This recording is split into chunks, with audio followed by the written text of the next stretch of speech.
بسم الله الرحمن الرحيم. Assalamu alaikum wa rahmatullahi wa barakatuh. Since September 2019, the Islamic Education Trust Human Welfare Department has positively touched over 6,500 lives through its intervention program, the food aid program, the financial aid program, Qurbani meat distribution during Eid al-Adha, Widows Empowerment Program, the Orphan Care Program, and the Tree Planting Program. For this good work to continue and be sustained, we need your continuous support. Jazakumullahu khairan as we look forward to your generous donation. Wassalamu alaikum wa rahmatullahi wa barakatuh.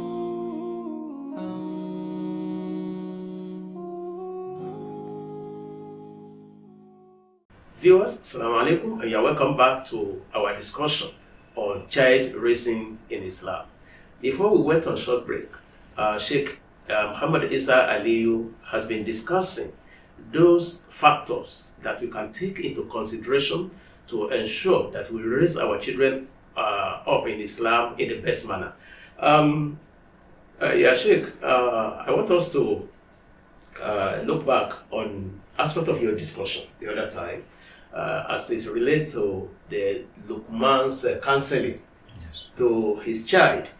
Some people have variously described Luqman's counseling in different ways.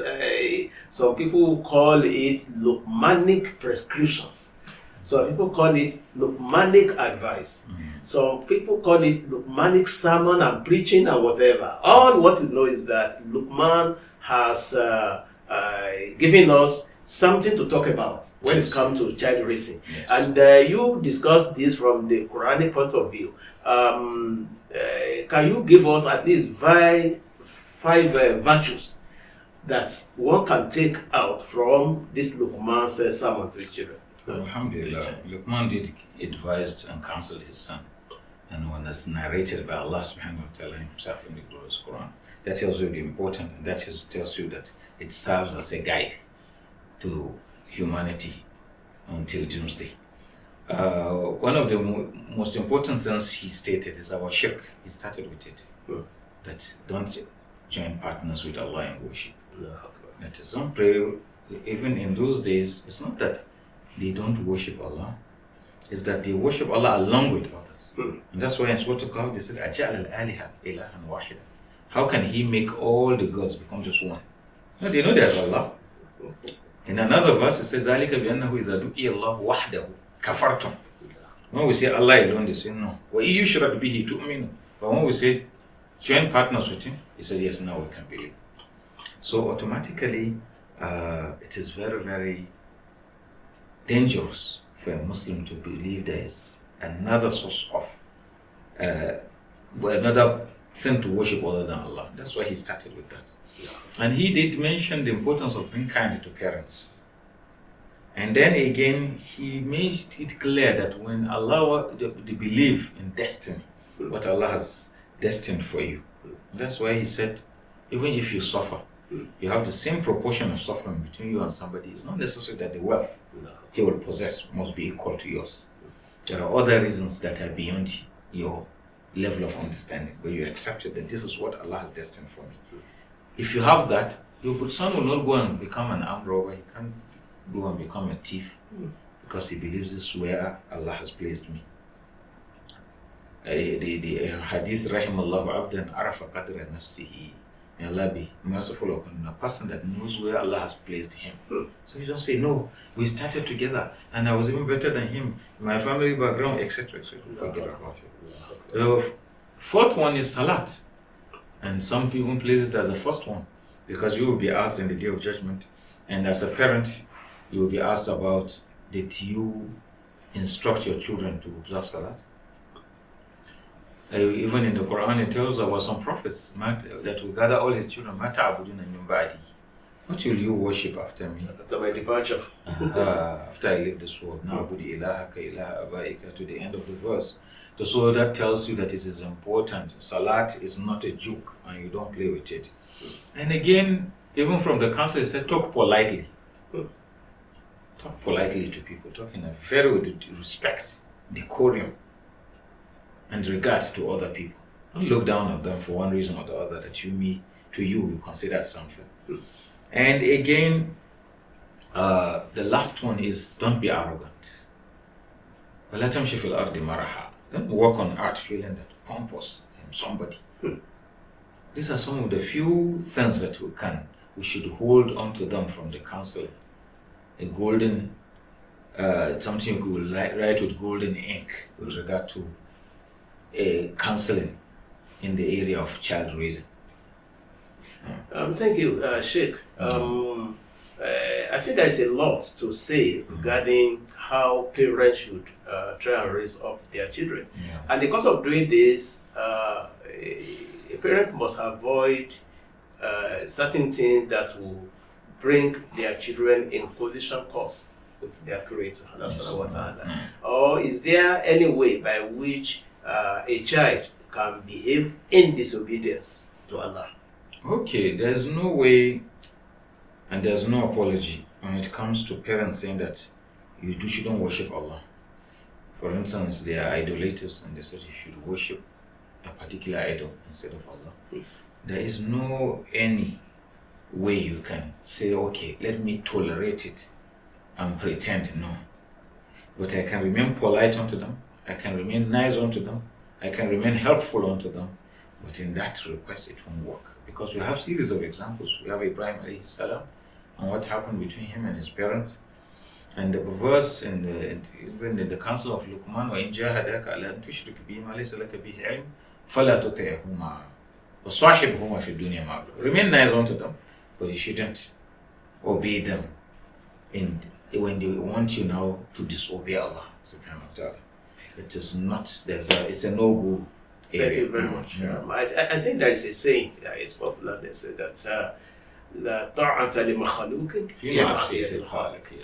There is no obedience to the Creator of Allah at the expense of disobedience to the Creator. I believe this is understood. There are many ways by which a parent can force or influence his child or their children to disobey Allah. This must be avoided because worship should be devoted to Allah alone, not to any human being. Thank you very much, Sheikh. Another area I want us to look at is this child training. What does it commence in the life of relationship between parents and children? That's where the mistake most people make. They think until after you get the child, they start thinking of how to raise the child. It's almost getting late by then. Child raising or child training commences from the type of wife you want to select. The Prophet ﷺ told us in a very popular hadith, تَخَيَّرُوا لِنُطَفِكُمْ فَإِنَّ لَإِرَقَ دَسَّاسٍ.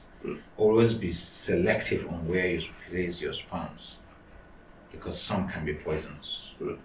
So you are supposed to choose a wife that her attitude, her way of behavior, her parental training that she received will assist you in getting the best of children.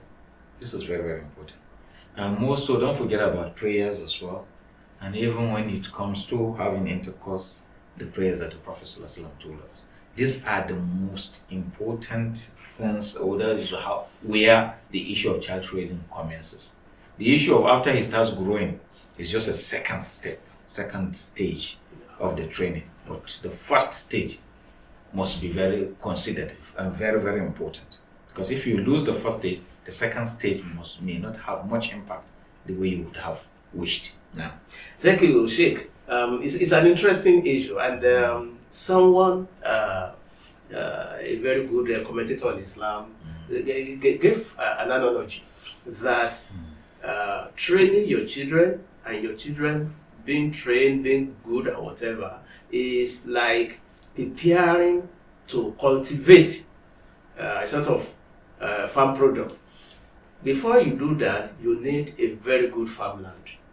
And as you are thinking that I want to harvest this, I want to harvest that, you must first and foremost look for a very fertile land land that is very good for that type of crops to grow. Not wrong land and go and plant a bassin, something there and expect to have the type of harvest you expect. So that good farmland is the wife which is going to give you good children. You must be so concerned about that, not just having children. Thank you very much. Can we have some preventive measures we can take against having unrighteous children? Yes, there are. And some of them, just in a nutshell, is one is intensive prayer. Even the righteous servants of Allah always pray for righteous offspring. So we are not above that level. No, I have tried my best. I've placed them in the best of schools. I have good wife. And have good wife. Then it's already like it's mathematically impossible for me to have a child that is unrighteous. But if you remember Nuh alayhi salam and what happened to him and his eldest son, etc., etc. So intensive prayer should be a continuous process, 5 times a day after every prayer, even more than that whenever the opportunity comes. Secondly, choose good names for your children, because some names follow people. And that's why even in the time of the Prophet ﷺ, he changed some names. There was a lady that was given a particular name which has a very bad implication, the name itself. And the Prophet says, why shouldn't her be one of the Ihda Zayanib? Why don't you name her Zainab? And the name was changed right away. So some names can follow somebody. And it's important for you to choose good names for your children. And that's why even in the naming in Islam, we have good names. And there are many that you can choose. And the Prophet also advised us on the names that we should give to our children. And the third one is serving as models to your children. You can never say, I have taken them to the best of schools. In that school, they give my child almost everything. As if it's a company where you manufacture shoes or sandals. That this is the kind of product I'm expecting from there. A human being is not like that. You should serve as a role model to your children. And if he sees you avoiding something, it's already a training. Without talking, he's already receiving some messages. Then the last one for now that I find very important is halal. Feed your children with halal. And the hadith was there that whatever is grown in haram, in hellfire will be the best place for such. So give your children halal and feed them with halal. Allah will assist you in training them to be the best you would ever imagine. Thank you very much. I think some of these points you have just raised are very important, and I believe our parents are listening. Just don't say because you have got children and you must take care of them at all costs, then you go and perform some negative attitude, behaviors, and go and embezzle money, go and steal other people's property, just to say that, yes, I have family and I must feed them. No, you can't feed your children and your family with haram things, and you expect to have reward from Allah subhanahu wa ta'ala. So thank you very much, Sheikh. Last but not the least, the question I would like to have is, yes, children are amana. Are parents going to be asked to account for the way they raise up their children? Yes, of course, yes. The hadith of the Prophet said, "Kullukum ra'in, kullukum mas'ulun an ra'iyatihi." Each one of you is a herdsman, a woman, and each one of you will be asked about that herds that has been given upon you to take care of them in the Day of Judgment. So in the Day of Judgment, some people may be deprived of entering Al-Jannah because of the kind of training they gave their children. And that's why we are even taught the hadith of the Prophet said, the youth finnar, the person that is careless about the well-being of his family will enter hell.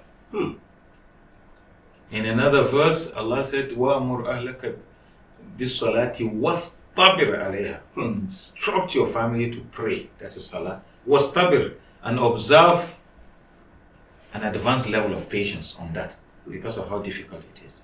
So since I said instruct them, and he said you will be asked on the Day of Judgment about it, then it means you have to be very careful. Child raising is not a joke. And in Islam, it can even lead to depriving somebody from entering Al-Jannah. No. Thank you, Sheikh. I think it has been an interesting discussion, and you can see all what we have mentioned are part of daily activities that happen between parents and children. And the main point, the bottom line here is that yes, we pray for good children, but not with words of mouth only. We need to work as parents towards achieving this objective. When Rasulullah Sallallahu Alaihi Wasallam says, when إذا مات ابن آدم انقطع عنه إلا part of these three things that will survive human being, even if you are gone, is waladun salih. That is a righteous child that will be praying for the parents. How do you expect your child to pray for you after your departure when you have not brought up that child in the best manner possible, giving him the right training, the positive training, and also playing your own role as parent to ensure that they get the right education, the Islamic foundation is laid for them, and so on and so forth.